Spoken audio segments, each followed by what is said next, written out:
Hey everyone, welcome back to the channel. So in today's video, we're going to be discussing the latest drop of Meghan Markle's products and the fact that she has lied again. I'm going to discuss that and what I really think is going on and anything else that comes to mind.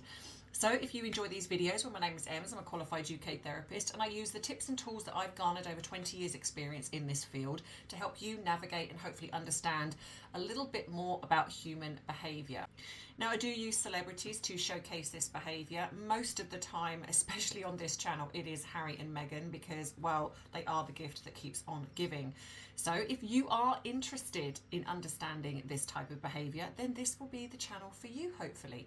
So go grab your cuppa, sit back, relax, while we get into a little bit of juicy tea, along with some therapeutic knowledge.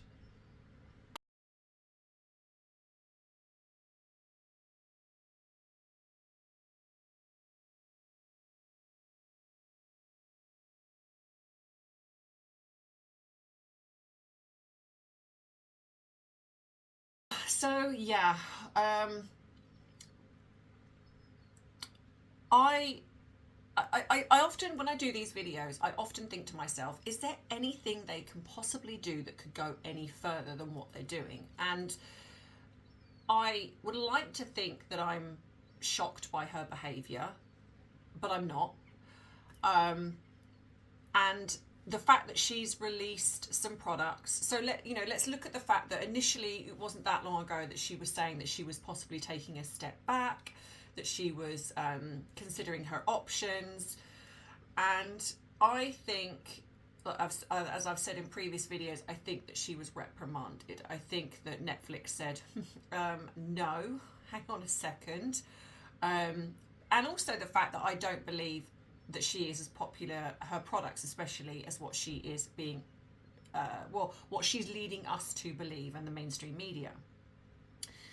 Now, lots of things, I mean, when I do these videos, lots of things come out. People send me things, and sometimes it's really difficult to navigate what is the truth and what's not the truth. So, firstly, we have the fact that, and I saw this, and this is factually true, and it wasn't me that found it, it was another channel. I do forget which channel it was, but I'm sure you guys will know and remind in the comments. But somebody was watching her site go live, and as soon as it went live, her products were sold out. Now, firstly, am I shocked by this? No, because we know this is what she does. It's like, being shocked by narcissistic behaviour. It's like, we know that Meghan Markle lied with the first batch. So is it a shock that she's going to lie about the second to create the illusion of it's sold out? It's not a shock at all. I think that she doesn't want to be doing this. I am absolutely 100% sure that she does not want to be selling jams, spreads, preserves, whatever it is that's the going thing on her latest venture. I truly believe that she wants her sites bigger than that. Even though when we've seen her in interviews, she tries to make out that she's this little homemaker, that she's in the kitchen making jams for her friends. And as she said on Emma Greedy's show, my friends, they just all contacted me and they were like, your jam just makes us so happy. Why don't you sell this? And of course, Meghan was like, I'd never thought of that. Okay, then.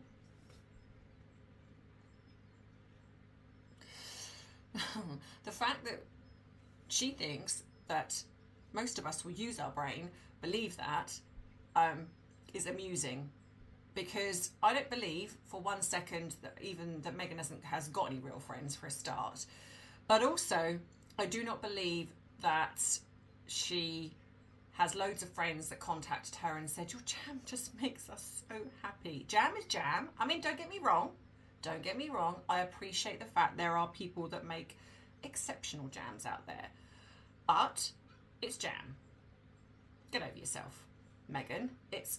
And not being funny, if your jam made everyone so happy, then why did you change it to preserve to then Oh, you can just stick it on your dessert. It's absolutely fine.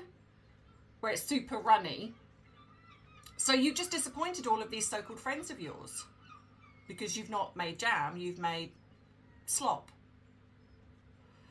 So anyway, so I think that this is what she's done. I think that she wants to get into fashion.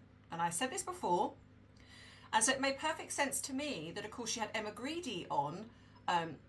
So it made perfect sense to me that she had Emma Greedy interview her, where she just drops in.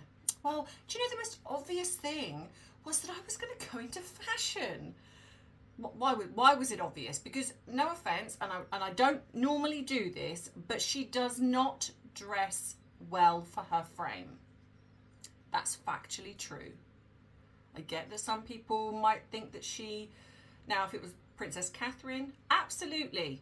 It would, you know, if we were talking about someone like her, yes. Because she is stylish, she's classy, she dresses beautifully. But Meghan, I don't feel, understands her own body. You know, I'm a voluptuous lady. Okay, so I understand my body.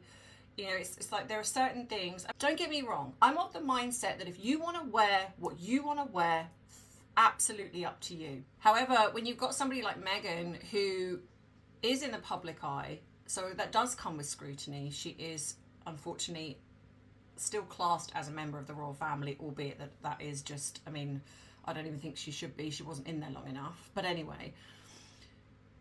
But if you're wanting to get into fashion, you know, that comes with a level of scrutiny because people are going to be looking to you. It's a bit like when somebody promotes makeup products, right?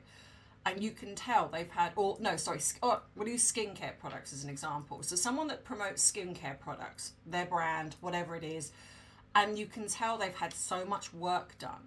Now, don't get me wrong. I'm not saying that anyone that has work done on them, where they have Botox filler or whatever it is, that is absolutely their choice. But if you are creating a brand, which is, say, skincare products, and you're creating those skincare products to basically say, look, this is how amazing my skin is, but you're not being honest in the fact that you actually had work done, then to me, that's you're lying. And so you're then, you're being dishonest to potential customers, which I don't feel is correct. So I think with Meghan, it's a similar type of thing. It's like it's very obvious that she doesn't understand her frame. She doesn't understand her figure. So if you don't understand those basic type of aspects to creating a fashion brand, then you're not really going to understand other women's figures. So of course, you've got the fact that Emma Greedy is partnered with Khloe Kardashian. I mean, again, this is not a coinky-dink. So you've got the fact that Emma is obviously she's partnered with is it Good American, which is a jean brand, and I've seen the jean brand, and they cater for so many different sizes. They cater for the voluptuous woman. They cater for the slimmer frame, the sporty frame, the sort of let's say the voluptuous curvy ladies that have got a big booty like me. You know, whether you like the Kardashians or not, but they really thought a lot about the brand and the women that are going to wear them.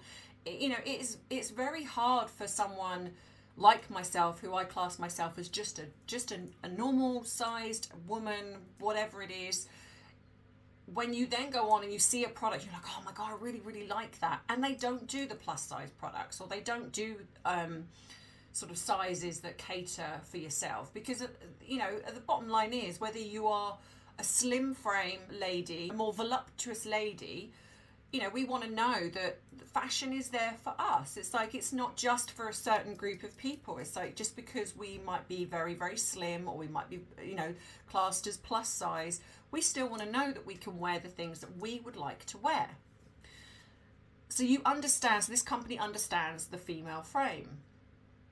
Meghan, I don't believe, does. I think Meghan gets products, whether she gets them sent to her or whether she decides to buy a particular brand because she wants that brand to notice her, and she just wears them without really understanding that this is something that's good, that works for her figure.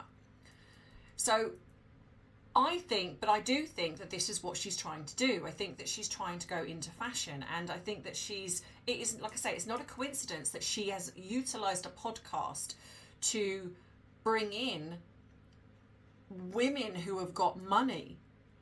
I think she's looking for backers. I think she's looking for people that can go into business with her.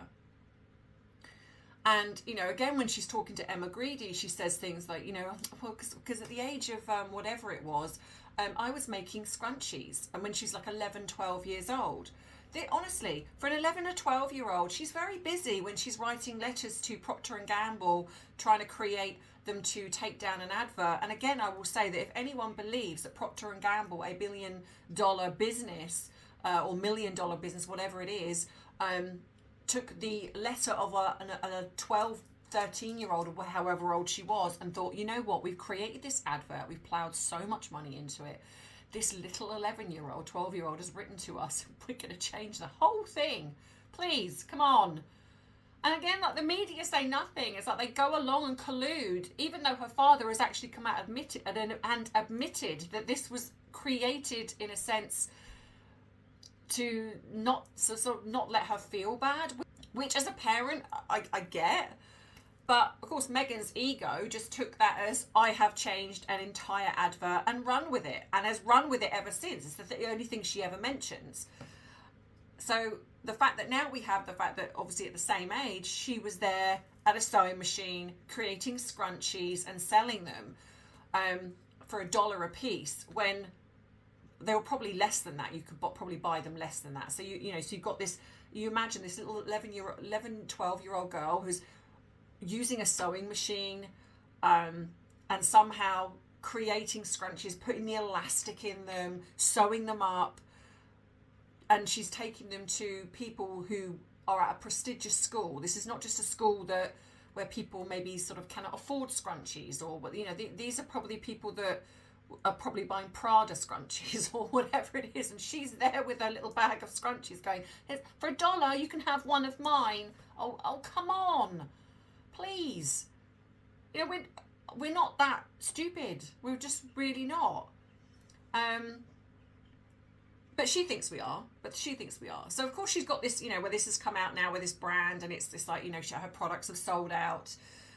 But the biggest gripe for me, because as much as, like I say, this is so predictable for her. She did this the last time. So again, I'm not even shocked and surprised that this happened.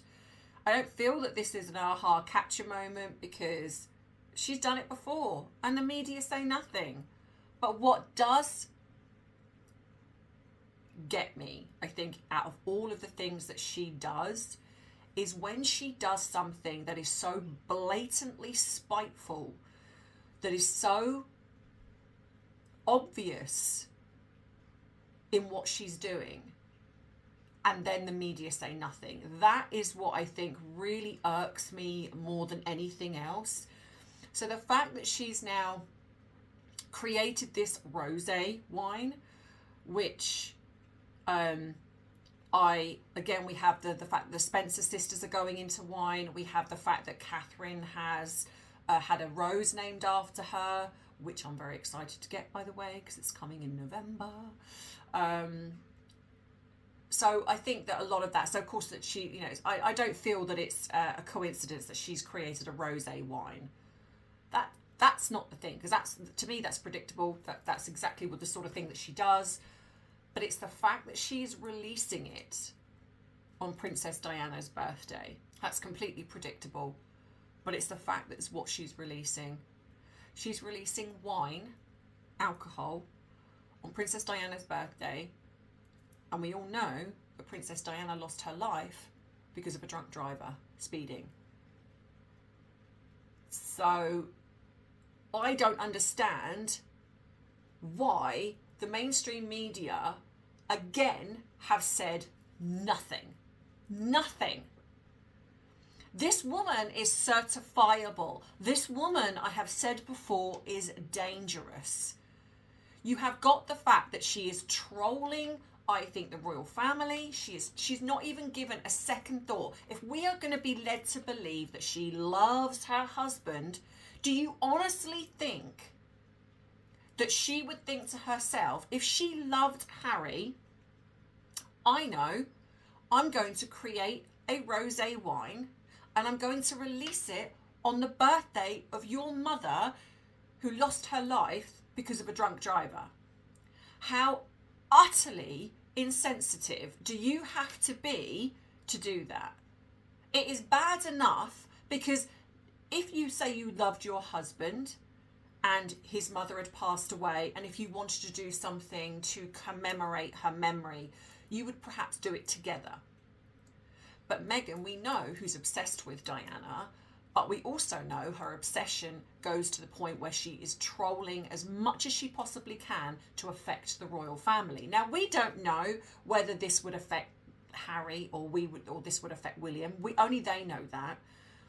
But given the fact that this is supposed to be someone who loves her husband, and as I've always said, actions speak louder than words. It doesn't matter that she comes on and does these interviews and says how much of a fox her husband is, or how much she loves him, or how great he is, how great they are together. It's her actions that showcase who she is. When you look at her Instagram, the way she portrays Harry, the way she portrays the boy that we are being led to believe is Archie, who I believe, as I said before, is Harry's. It's like she has put the girl on a pedestal and not so much the boy, which is classic narcissistic parenting, especially when it's a mother. But we also have the fact that, like I say, she is releasing an alcoholic wine on the birthday of his mother, who died by a driver who was under the influence of alcohol. And like I say, and again, nothing from the media. Nothing at all. And I just think, I understand, like when I read the comments, I understand when people kind of go, you know what, I am absolutely sick to death of her. I really get it. I really, really do, because I am. And I know that I run this channel, and I suppose if you're going to look at it on a practical level, I get paid for the fact that I talk about them. But my channel, I hope, is about the truth. It's about bringing facts. It's not about clickbait. It's not about drama. If the drama's there, it's because they've created it. And I understand the frustration. And it's frustrating for me as a content creator, especially when I get emails or comments from people that say, oh, so-and-so's done a video on this, or like the recent one at the minute that Harry was in hospital. Now, look, I am not saying anything bad about content creators, because at the end of the day, people get information from people. And I understand that sometimes people that send that information in are not always credible. And I always, whenever I get sent something, I always look straight to if the media have commented on it, no matter where it is.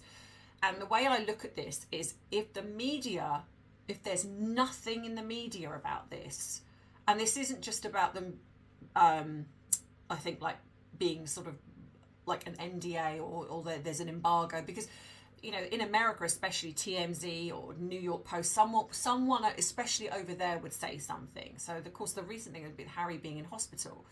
But there's nothing in the media. There's nothing. And so the way I view this is, I'm not saying that it's not true, because I don't know. But if there's no one in the media that's reported this, then how would two YouTubers get the information? It's like, that's all I question. You know, and if they're getting it from a source, then unless that source is giving them absolute credible proof, then I would take everything with a pinch of salt. I mean, I get sent things all the time. I get people that say, oh, you know, Meghan's done this, or I've seen Meghan do this, or Harry. But unless, you know, and I always go back with, thank you very much for the information. I just would like to know where you got this information from. Is there evidence of this? Because if I'm going to talk about this and put this on the channel, I want to know that this has come from a credible source. The one thing I look at is this something that I believe to be true? And if I believe it to be true, then why do I believe it to be true? So I always like to say, showcase how I got to that decision, or I've got evidence to show you, you know, like some of the things that I've done recently, showing you evidence. So again, it's not like saying that these YouTubers are not correct in because like they possibly believe what they're talking about, but it's nowhere. And so if you're just seeing things on Reddit, Twitter, social, YouTube or wherever, but there's no story anywhere else. So ask questions. Never be afraid to ask questions and say, look, where did this evidence come from? Who told you this? It's just too easy to go, oh, a source told me this, but then not back it with anything else. It's like, you want to, because in this day and age, when we're being lied to by the mainstream media, I feel, especially as a YouTuber, the bigger we get as a channel, we have a responsibility to tell the truth. Yeah, so I don't feel that I don't think I believe that Harry has gone into hospital, because like I say, I don't know why it wouldn't be in the mainstream media. Even if the UK media don't want to report on it, someone in the American, let's say, tabloids would report on it, or something. There would be some credible evidence to state that he's in hospital. So I would take that with a pinch of salt. Like I say, again, this has nothing to do with YouTubers, because I know that we can get duped all the time just as much as anybody. So we're human beings, we make mistakes. But I would just say to you guys, if you're listening and watching YouTubers, always just sort of think, okay, that could be true, and like I say, it still could be, but I personally just don't know if I believe it. But is it something that could possibly happen? Yes. Given the way that we know Harry to be, given the way that we know Meghan to be, is it possible that he's pushed to that limit? Of course it is. I mean, that's a devastating thing to think about, because as much as I don't like Harry, I don't want to wish him any ill will at all, because that would not be the right thing. That just says more about my character than anything else. So no, I wouldn't want anything bad to happen to him. I would want him to get the help that he clearly needs. But I'm also going to call him out on his behaviour. I'm not going to be afraid to do that, because he's made bad choices.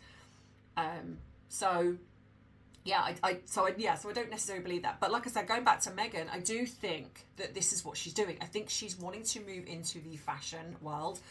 This woman has got aspirations. She is not going to be happy with this, I'm pretending to sell jam. And I truly do believe that she's been probably pulled over by Netflix, who've said, no, you've kind of got into this with us, we need to recoup some money back. So this whole thing of stepping back from these products, and the only reason she was doing that, I think, is because they're not successful. If you've got a successful brand, if you've sold thousands of products, which is what she's alluding to, then again, why would you then stop that and kind of go, no, it's really successful, but I'm not doing that anymore? You wouldn't, because that's the whole point of getting into business, right? Is getting into business to create a successful business. So if her business was successful, she wouldn't be going, yeah, no, I'm stepping back now. It's just far too successful for me. I just don't want to do anymore. So I think it's not successful. She knows she's lied, and so. But I think that Netflix have said no. This, you're gonna have to keep going, because we've invested money in this now. So it has come out, because apparently a channel stated that they believe that she has got her flour sprinkles or her tea or whatever it is from a company called Tea Republic. Now, I haven't seen the video, I've just been sent this information, but is that again possible? Yeah, of course it is. However, again, because how my brain works, I'm like, okay, but if she is, say if she's getting, whether she's, so one of two things, either she's come to an agreement with this Tea Republic and she's selling their product, so she's buying their product but reselling it on,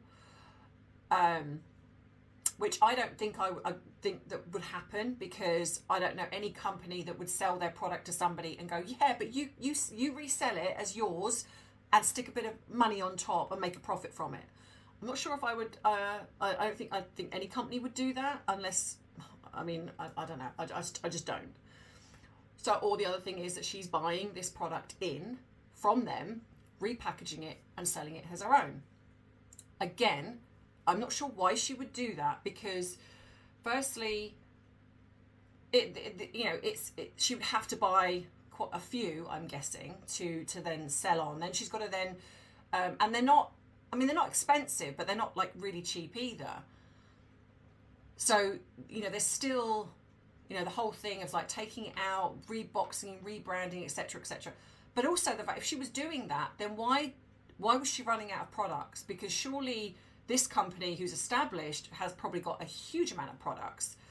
So why not buy surplus amount of these products to then do that? So again, it just seems a little bit complicated. I'm more than likely to agree that Meghan has got them from somewhere, from like a, I don't know, a bulk company, for example. You know, we've got companies over here which you can buy in bulk, and then if you wanted to resell them and package them yourself, you can. So I think she's created her own label. She's created this, you know, this like her as ever brand. I think she's bought in like this big bulk, because you can, I mean, I'm not being funny, the edible flower sprinkles you can get on Shein, Temu even. Not that I would ever buy from that, but she doesn't care. So, you know, for like $6 or whatever it is, you can buy a bag of edible flower sprinkles. All she's got to do is then have people then, you know, taking that product out, putting a bit in her product and then selling it on. Do people do that? Yeah, of course they do. But, you know, is it something that she would do? Yeah, absolutely. I would think that she's probably found the cheapest product she can possibly find, because I think the Tea Republic, and again, I'm only going by what I think. I haven't watched the video. This lady could have, I'm assuming it's a lady, shown proof. In which case, then I take back everything I've just said. You know, in which case, if she's proven that she's got these products, then well, yeah, I mean, then that is what she's done. But again, it comes down to how did you get this information, type thing. So again, you know, she might have shown all of that, and I don't know. But I would find it surprising if Meghan chose to buy from and give money to a reputable brand, to then take that, unpackage it all, repackage it into hers, then sell it on at a more expensive amount. But again, she could potentially do that. But I more than likely think that she's bought the most basic, cheapest product from a bulk warehouse wholesaler and done it that way. I don't know, because we know that she's got a limited amount of products, and tea is a little bit of a specialist thing. You know, especially the edible flower sprinkles is just bizarre in my opinion, because you can buy them anywhere. And I would really like to know what is in them, especially given, and I'm going to be honest and say, there's poisonous flowers. So I'm, given how Meghan Markle is, I don't know if I would want to trust buying anything from her, to be fair. I think Harry should be careful, just saying. But yeah, so I don't know, but I definitely think that this is something that she just doesn't, she's not there in the kitchen, you know, because she's already admitted that these are factory made. So why then create the pretense of I'm in the kitchen making jam, but then go to jam to preserve to, oh, this just could be put on desserts? Yeah, but like I say, the thing with me is the alcohol, the absolute insensitivity of the alcohol. I mean, is this pretty standard practice for a narcissist? Yeah, absolutely. But again, it just angers me and frustrates me why the media don't pick up on it, why they say nothing. And all I can go back to is it to do with this company that she's in bed with you know, that's in bed with, you know, Murdoch and Fox News and all of these companies? I mean, is this part of the reason why she gets away with what she does? Because it just makes zero sense to me. You know, they skate around it, but they don't actually say, this is really wrong. But maybe that's just me. Who knows? Maybe that's just me. Maybe it's the way I think. I don't know. But let me know what you think in the comments. So as always, thank you for everything that you do to support me. I am nearly, what is it, just over 5,000 away from the plaque, which I'm squeaky bottom time. I just feel that it's going to happen this year. I feel it in my bones that I feel like it's going to happen this year. Yeah, also sorry again for the fact that some of you still are having audio issues. I honestly do not know why, because I speak to some and people do not have any issues, and then some have issues. Some of it is on a certain device, they'll watch it on another device and it'll be fine. I have recorded the same way for the past few years. My phone, I've always used this phone. I've never had any issues. The only thing I can say is that it seems to have happened after an update. So I don't know whether the update has created havoc with other people. I really, really don't know. You know, I do read in the comments people saying get a better microphone, etc. And I do understand that. But at the same time, I don't feel that it's my camera that's the issue. I don't know whether it's a glitch with YouTube. I honestly don't know, because like I say, I've never had any issues. Then there was an update on the phone. But if it does continue and it does start affecting people, like if I start seeing it in every single video, then of course I will look into getting myself a better microphone. But at the moment, I'm just hoping it's a phase and it will rectify itself. But I do apologise. I understand it's frustrating. I just don't know what else to do or say. But I am keeping an eye on it. I do hear you. So yeah. So we'll see how we go. If you'd like to treat me to a cuppa, you can do, but as always, it's not necessary, because it is also really important to me that you just like, subscribe to the channel and share the videos so we get all of this stuff out there into the world. And yeah, so, but whatever you do to support this channel, whether you're becoming a member, whether you are just watching this, liking, subscribing in other various ways, the super chat, thank you to all the people that super chat me. I do try to get to all of you and respond, but sometimes I do miss some because for some reason it doesn't come through. So I do see you and I do hear you, so thank you, and it does mean an awful lot to me in the way you support the channel. So onwards and upwards, but don't forget to go across to my bite-sized tea, because I will be analysing the Emma Greedy interview and I've picked out a few things, so I'm going to put them across there because they're only sort of a few minutes long. So yeah, so if you want to see my body language analysis on the Emma Greedy show, then go across there. Make sure you subscribe, because they will be going up this week and probably next week as well, because I've got a few to get to. That's it. So I will see you in the next one, and as always, I love you, I appreciate you, but most of all, I respect you. Take care. Bye bye.